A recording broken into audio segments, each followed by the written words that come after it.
Welcome, everybody, to the People, Purpose, and Profits Business Coaching Podcast. My name is Brian Buck, and my wonderful host is... I'm Kat.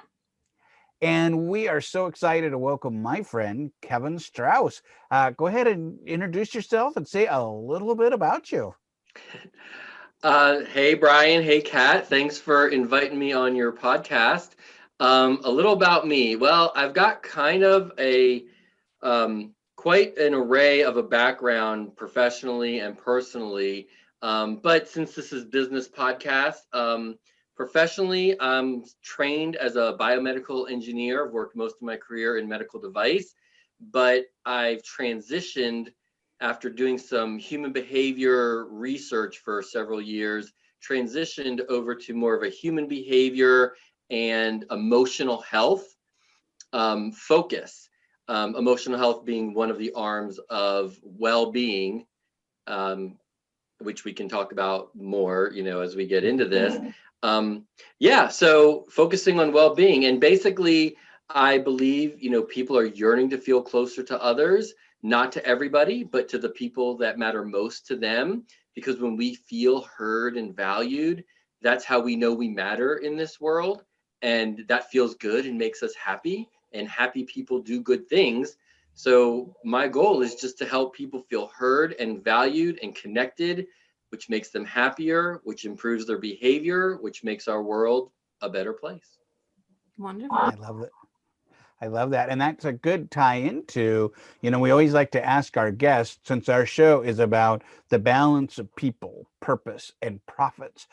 What does that mean to you? Because you've been in the world of startups for a long time. You've been an entrepreneur yourself. What do those three mean to you? Or is this time in where you're at is one a bigger focus right now? So please share your thoughts. I'd love to. Personally, I think people is the most important element, definitely of those three, for your podcast. Humans are social creatures. We are designed to connect to one another. I believe, I don't even know if it's just me believing it. I think it's fairly well established, or at least with Abraham Maslow, the psychologist, his theory of human behavior or behavior motivation,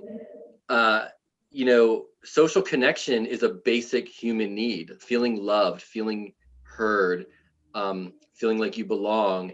And that's the people element. And we're designed for it. Like I said, our body creates oxytocin, that hormone. That's the bonding hormone, the love hormone. That's what brings us together. And when we don't feel connected, it hurts.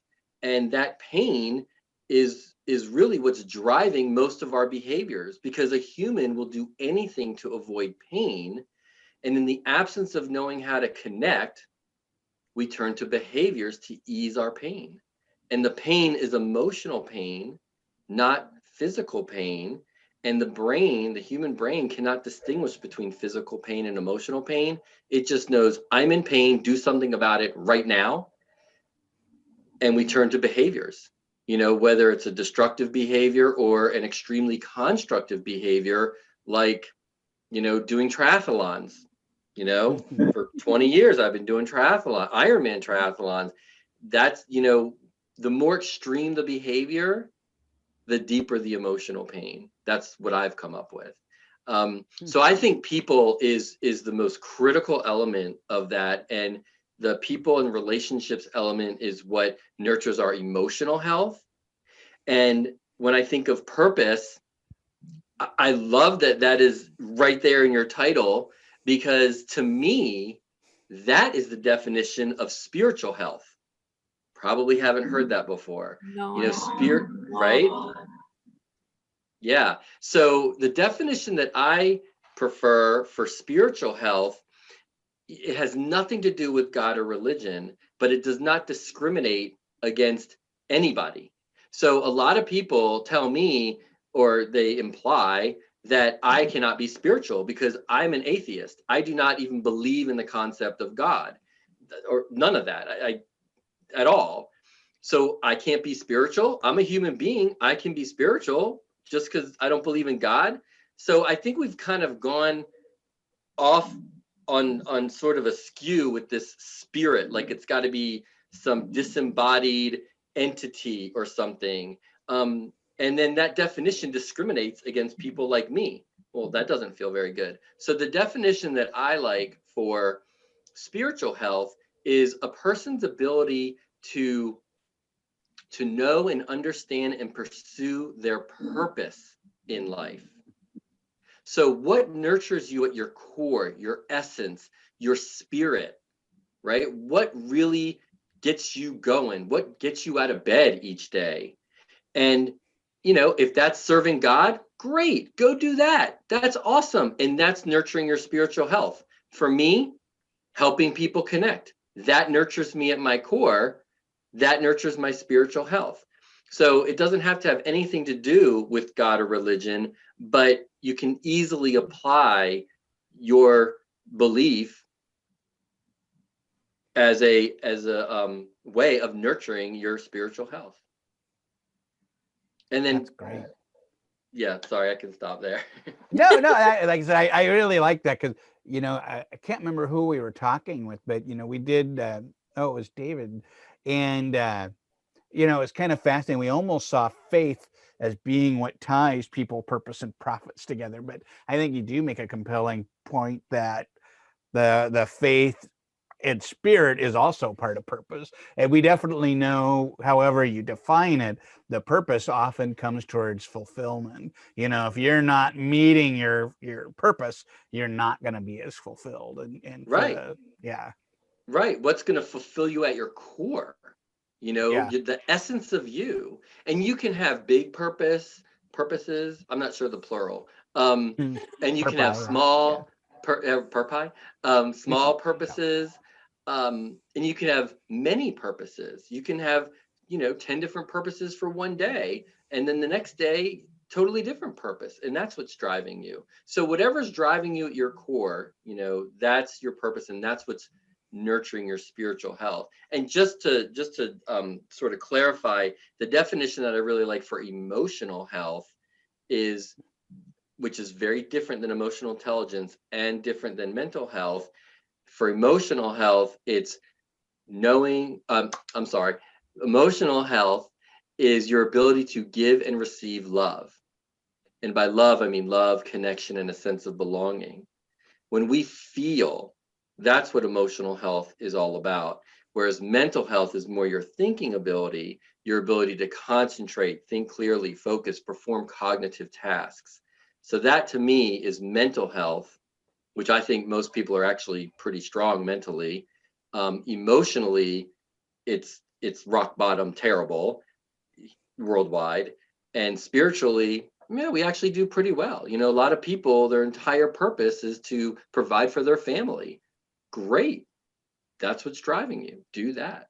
So, And I'm I curious love that. to Oh, go ahead. hear about how did you start on, learning about all this? Obviously, we're not just born with all this knowledge. How did you get into it, or why did yeah, you get into it? thanks.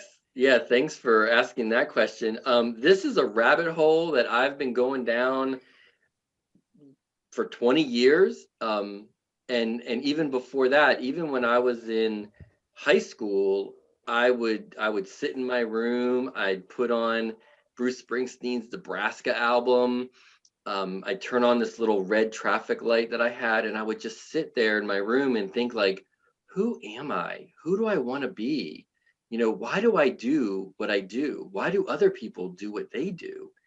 And that question has just kind of driven me, since I was like 16 or 17 years old. So that's like almost 35 years. Yes, I'm that old. And and then about 20 years ago is when I had this epiphany of of why are people struggling so much with conflict, and what's driving the conflict. And it occurred to me that if we don't feel heard and valued, it goes back to feeling hurt, and we're not connecting. We're not sharing our true selves, our thoughts, our feelings. And if you don't know me and I don't know you, I have no idea what's going on. So it's really hard to connect that way. And then again, that's what hurts. So going down this road and digging into, I mean, I've read so many journal articles and research and books, and I love self-help anyway, which that's a whole nother story. Um, but but it's just asking why, why do we do what we do? That's really, and where I've landed is this emotional health. It's not feeling loved. And that is as basic a need. If you look at Maslow's hierarchy, which by the way, he didn't actually come up with the pyramid. That was a marketing thing that people came up with years later. Um, but love, connection, and belonging is like the third tier. And the first two tiers are basic physical needs, which makes sense, right? If you're dead, nothing else really matters, Right.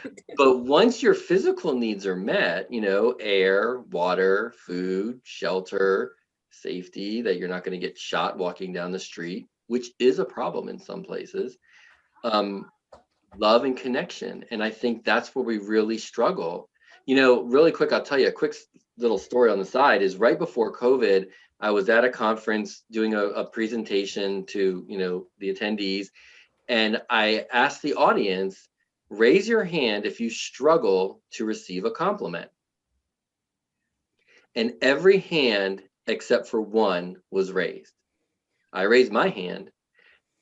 And if we struggle to receive a compliment, then we struggle to receive love, because love is just a compliment. Sorry, a compliment is love. Love, yeah. And this was like 99% of the audience struggles to receive love. And if you struggle to receive it, it's going to be really hard to know how to give it to others and to yourself. So I think that's where a lot of this conflict and pain is stemming from. It's emotional. So hearing you talk about this and thinking about our audience of businesses, I'm going to throw some stuff out at you and then just have you kind of weave through it with some form of an answer, because these are some form of a question. But I think about greatest way to be successful is to help other people get what they want. I also know most people buy emotions. They don't buy things. They buy things that make them feel. I buy a drill because I want to feel proud of my house, or and I also think about most advertising is around helping. If you buy this, you'll be more attractive to find love. You will have the status to be loved. And I just think about it. It's fascinating how much everything is about love and connection, but then that flip side of people not being able to receive it. So when you think about those and how organizations and entrepreneurs are positioning themselves, one, they've got to go through this journey for themselves, because running a business, we've got to, it's all on the table. Mm-hmm. But how do we also take some of the things that you've learned in thinking about how do we take care of our clients and customers using this, or being aware of it? Yeah. So it's as basic as giving and receiving love. So listening, so many people struggle to feel heard and valued. So in the workplace, we know from the data that 75% of people quit their job because of their boss or management. Is it because their boss is 50 pounds overweight? Is it because their boss didn't take 10,000 steps that day? Or for the last month, they didn't get 10,000 steps a day? Right? No, it's because the boss doesn't have a relationship with the employee. The boss, the manager, is not listening. The employee doesn't feel heard and valued. That's why I quit 4 out of 5 of my jobs working for other people. I didn't feel valued, So and it's not just this, oh, we love our company, we're having a happy hour. Like that is not authentic. That is not sincere. That is not substantive. That is superficial. And people know it, you know? So we need to listen. We need to really hear each other and take that time, because when you feel heard and valued, and this is kind of like that whole psychological safety element, that's talked about a lot, you know, feeling safe in the workplace, you know, and it's not feeling safe from like, oh, I'm worried I'm going to get punched in the face by my boss if I disagree with them. No, that's not how it is.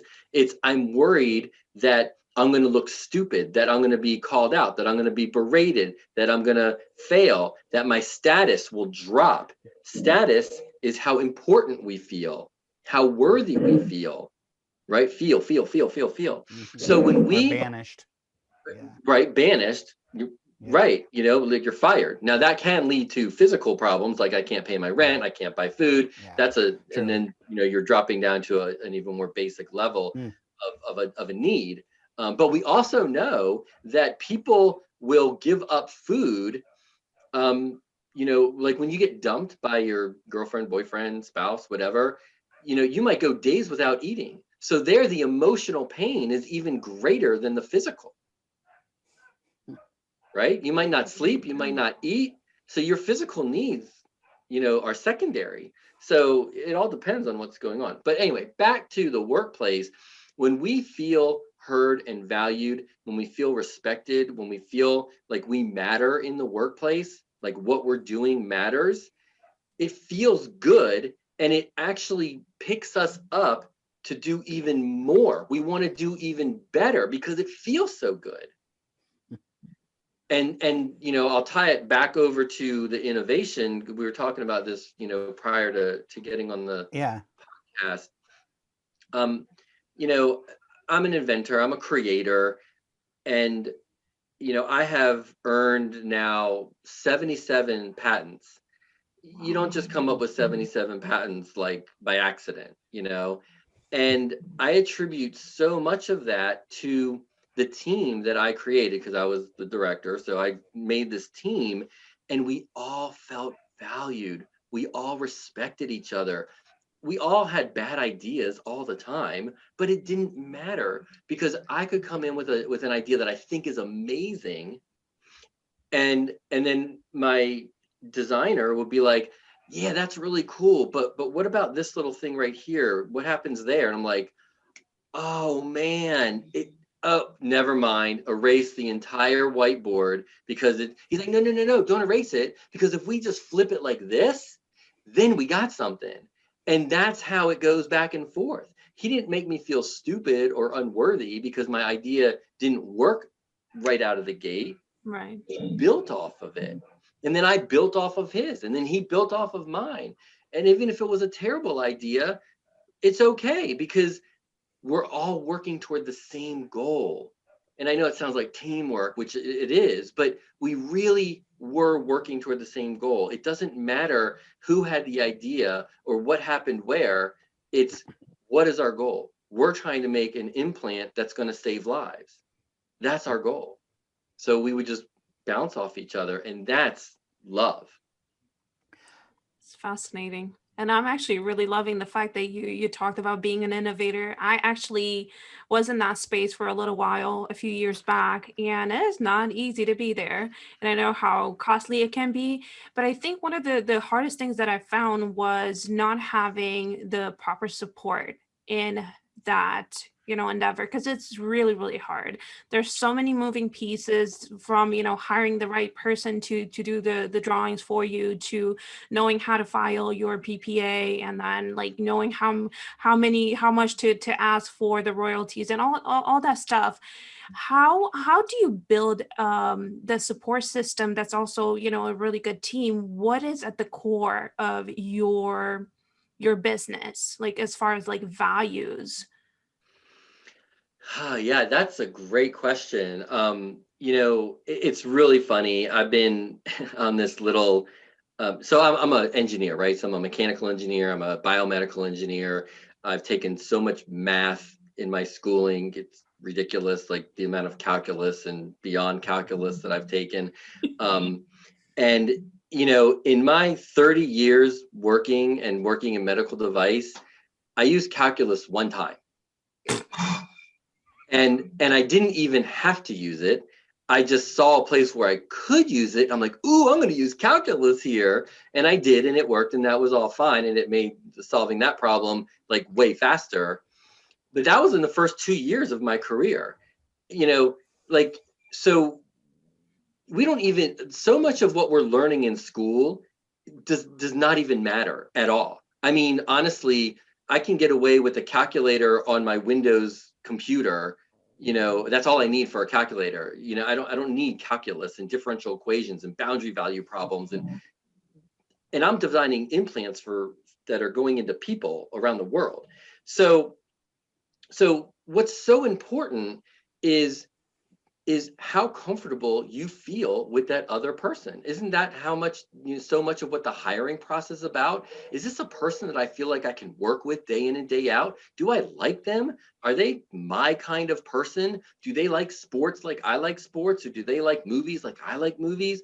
Do we have a good rapport back and forth? Like, conversation is easy?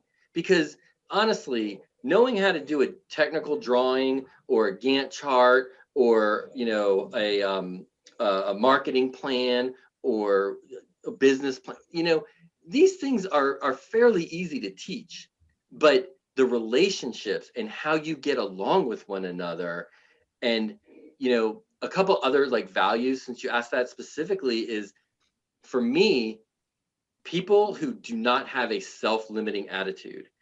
I can't tell you how many people in the workplace and in personal life, especially like in the dating world, how many people have a self-limiting attitude. Oh, I can't do that. I could never do that. That'll never work. And I'm like, forget it. I mean, like, I don't want to work with somebody like that ever. So that's like a key value is, are you self-limiting? Do you believe anything is possible? I mean, within like the laws of physics, but. Yeah. Is there anything, because it's kind of a funny oxymoron, but I have met entrepreneurs who are doing a business that also have these self-limiting behavior, so it's like, how do you make, what's some advice that you have for them, because it really holds their business back? Yeah, well, and truth be told, I struggle with these things too. Okay, yeah. It just depends on what subject it is, but I have self-limit, or I have stuff going on in my emotional health and my subconscious. I have narratives that got wired in before I was 6 years old that I'm still replaying, and I have not been able to rewrite that software. So I struggle with this too. So I don't have here's the fix, Yeah. But I think ultimately bringing everything down to the basics, just start with the basics. And this is why I've been such an effective problem solver. Also, of course, having a great team, where we all are vibing off each other, loving each other, but starting with the basics. What is the root problem? And keep asking why until you get there. You might have to ask why like 15 times, but keep asking until you land on something that you're like, oh, that's it. Like, there's nowhere else to go. And that's how, the surgeons have problems, the patients have pathologies, and the surgeons want to do something. I'm talking about the medical device stuff. And I'm like, okay, what is the fundamental problem that they're having? And once my team and I were able to identify the key problem, the root problem, the solutions were like that. They were that easy. And then we just execute on that. And it was actually incredibly simple. And you see some of my inventions, people are like, or our inventions, people are like, oh my God, that's so simple. Like, anybody could have thought of that. Yeah, you're right. And no one did. Mm-hmm. We did, because we identified the root problem. So now I'll take that back over to people, purpose, and profits are just going to be the outcome. What I have come up with and the way I understand it after 20 years of digging down is, and I said it earlier, is most behaviors are rooted in a person's state of emotional health. And the more extreme the behavior, the deeper the pain. Because there's only two types of pain that I've been able to identify: physical pain and emotional pain. I don't know of any mental pain. Like, I don't know of a pain like, oh, I'm working on this problem, this calculus problem, and I'm experiencing pain in my, like, I don't know what that is. You know, like, oh, I can't balance my checkbook and it hurts. So, like, what is the hurt? That's how, you know, like, you might get frustrated, but it's not a pain, you know. So oh, I lost my train of thought a little bit there. So getting down to the basics, right? And once you identify that basic element, and that's what I found with emotional health, is that is the most basic element. And all humans, not even humans, all primates, not even primates, all mammals have feelings, because we have a mammalian brain, right? We have the reptilian brain, the mammalian brain, then the human brain. And so the mammalian brain, that's where your subconscious, that's where your feelings are rooted. Your emotions and feelings are rooted there. And that stuff gets wired in before you're even 6 years old. So address the basic elements: air, water, food, shelter, love. And what I found in my research, and I've published research as well, but what I found is a person who's struggling with a behavior like drug addiction, when they feel more connected, their addiction improves. Someone struggling with alcohol abuse, when they feel more connected, their alcohol abuse improves. Someone struggling with an eating disorder, whether it's anorexia and bulimia or obesity, when they feel more connected, when they feel heard and valued, their eating disorder improves. I mean, how many people eat their feelings? Right? I do sometimes. Pretty rare, but every now and then I might. That's not my vice. I have other ways of dealing with my pain, but other compensatory behaviors, but any behavior. So address the love, address the people, connect with the people. You spend an hour of your 8-hour day having some real bonding. I mean, like, it's the impromptu, on the fly, like you happen to be at the water cooler or whatever, not structured like on a Zoom call. We're going to connect on a Zoom call right now. That never happens. You know, really connecting and listening and getting to know each other as people, even in the workplace, getting to know each other as people. You don't have to share all your private stories and secrets, but just getting to know each other as people. Like, Brian, what's your favorite color? Blue. Blue. Kat, what's your favorite color? Purple. Cool. Mine is orange. Okay. That we shared something personal. Did that affect my job in any way? No. Was it so private that I didn't feel comfortable sharing it, you know, like in public? No. But now we know blue, purple, orange. We know something about each other. Now we can connect a little bit more. So it's the little things, and get to know and build those relationships. And you spend an hour a day doing that, and the next 7 hours of your day are going to be so much more productive because you feel loved. Absolutely. And you know what was Wow. interesting is you were talking about questions and how important that is to finding a solution. I think it was Albert Einstein that said that if you spend 55 minutes of an hour coming up with the right question, finding the answer will be the easiest thing. And I Mhm. found that to be so true because the questions we ask lead to the answers. Yeah. And we want to make sure that we're asking the right question to get the right answer. And keep asking. And great questions spawn great conversation. And great conversation leads to connection and understanding. You know, the more we understand each other and the world, the universe, you know, the better off we tend to be. Absolutely. Well, and one of the things that I teach a lot too is, and this is what I've been thinking about, is hearing this, it reminds me of this, is, you know, just because you have two people doesn't mean you come up with 2 times as many greater answers. It actually is exponential. 2 is going to give you like the power of like 4 or 5. And I was even thinking about what you were saying is, as you're going through, if you don't have anyone you're having conversations with, your innovation or your ability to problem solve is going to be severely limited, because you need that other person, just even if they don't come up with an idea, but to ask a question that's going to Mm-hmm. spur you on to a new answer. Mm-hmm.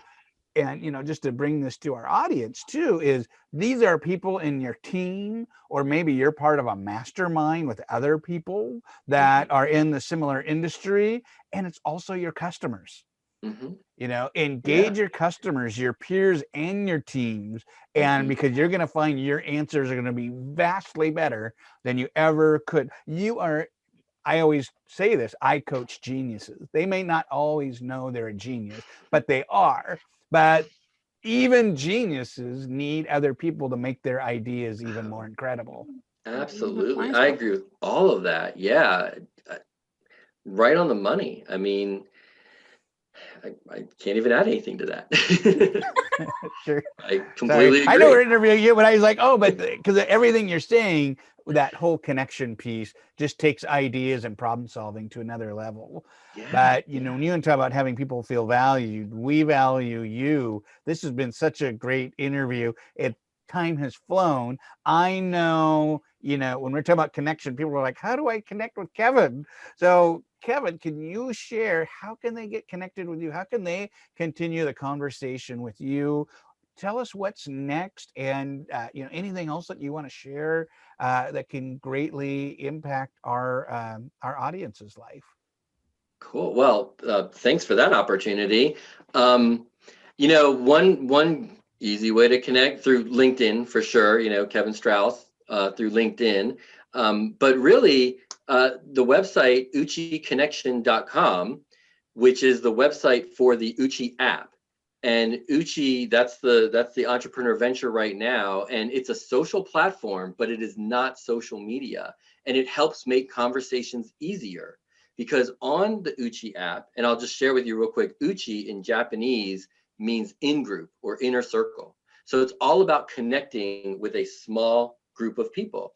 So Uchi is just a whole database of questions that you get on, you answer questions, your family, your friends, they answer questions, and you read each other's answers. But there's a couple of rules. You can only read somebody's answer if you're friends with them, if they're in your Uchi network. And you can only read an answer if you've already answered that question yourself. Because if you haven't contributed, a connection is not a one-way street. So through uchiconnection.com, you can use the contact form there, get in touch with me there. You can, of course, download Uchi for free on App Store and Google Play, spelled UCHI. And yeah, let's continue the conversation. And if you want to make those conversations and have some of those fun conversations, even in the virtual world, use it for your business. That's what the Uchi Tribe feature was designed for, where you can create a set of 10 questions for your team, invite just your team members, and have some real dialogue. And it's amazing what people are willing to share when it's just the written word and it's just online and it's private. That's powerful. Some of the solopreneurs don't have teams yet, but they have kind of a virtual team. Can they invite kind of like their gig economy virtual team as well?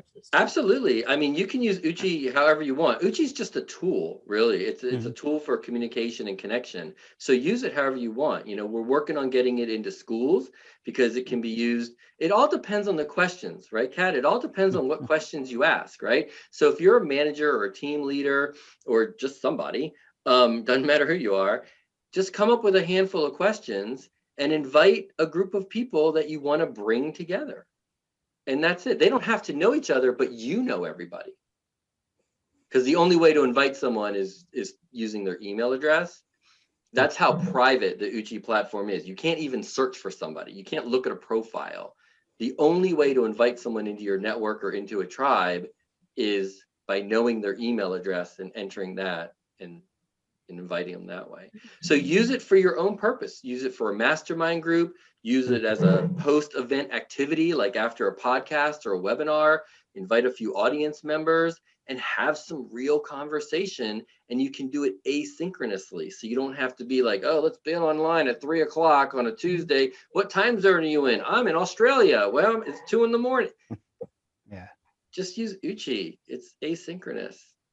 And if someone is actually struggling to come up with question, is there something to help them, maybe guide them in some kind of a way to maybe ask the right questions? Yeah, well, I mean, you can hire my services for that. But you can get so many ideas just looking at all the questions that are available in the Uchi database. Mm-hmm. And what I find is you see one question and you already start thinking of like 4 or 5 more questions really quick. So coming up with like a set of 10 questions, once you get rolling, it usually is pretty easy, and you can do it in like 5 or 10 minutes. You can come up with 10 good questions. That's And then cool. you can refine them and so on. I gotta check it out. All right. What was that? Well, thank you I again. have to check it out. Oh, for sure. Good. Well, I hope our audience either continues to check out our YouTube show or on your podcatcher of choice.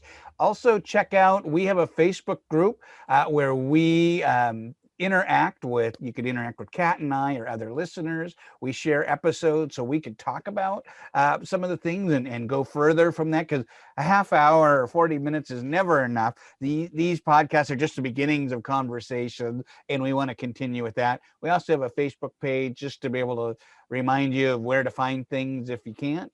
And we are so thankful again for your time, Kevin, and we look forward to seeing everyone in our next episode. Thank you, everybody.